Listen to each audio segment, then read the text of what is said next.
મને આશરે 4 દિવસ પહેલાં એસીબી કચેરીમાંથી ફોન આવેલો કે તમારા સોમવારે મુખ્યમંત્રીશ્રીના હસ્તે તમારું સન્માન કરવાનું છે, એટલે તમારે સોમવારે ચોક્કસ હાજર રહેવાનું છે અને તમને એ સમયે 10:30 વાગ્યા સુધીમાં એસીબી કચેરી ગાંધીનગર ખાતે હાજર રહેશો.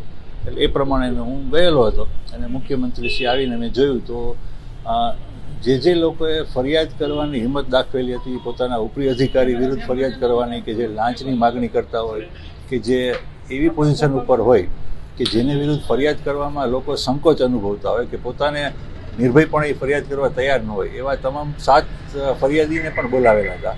અને એ 7 ફરિયાદીને હિંમત આપી, પ્રોત્સાહન આપી અને મુખ્યમંત્રીશ્રીએ તથા ગૃહમંત્રી હર્ષભાઈ સંઘવીએ એમને પ્રોત્સાહિત કર્યા. એમને પણ મોમેન્ટો આપેલો સરદાર પટેલનો.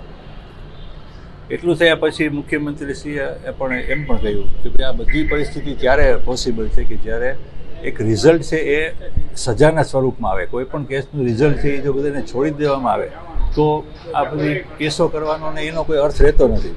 એટલે પછી આપણા એસીબીના અધ્યક્ષ છે શમશેરસિંહ સાહેબ છે, એમણે પરિચય કરાવેલો જ હતો પહેલાંથી કે ભાઈ આપણે સૌથી વધારે સજા 30 કેસો ચલાવેલા છે 2.5 વર્ષની અંદર, એમાંથી 28 કેસોમાં મેં સજા મેળવેલી છે.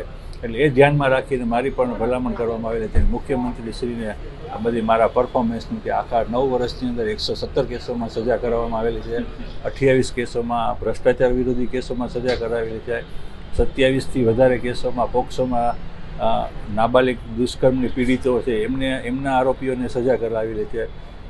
બીજા નાર્કોટિક્સ ડ્રગ્સના કેસો છે એમાં પણ 6 થી 7 કેસોમાં 2 વર્ષની અંદર સજા કરાવેલી છે.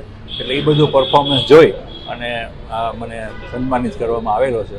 એટલા માટે કે આખા ગુજરાતમાં આટલી સજાઓ કરવામાં આવેલી હોય એવો કોઈ ઇતિહાસ નથી. એટલે એ ધ્યાનમાં રાખીને ખાસ કરીને બધાને પ્રોત્સાહન મળે, વધુને વધુ સજા કરવામાં આવે, વધુ સારી રીતે સરકારી વકીલો કામ કરે, એ બધું ધ્યાનમાં રાખીને મને મોમેન્ટો આપેલો છે સરદાર વલ્લભભાઈ પટેલની સ્ટેચ્યુનો.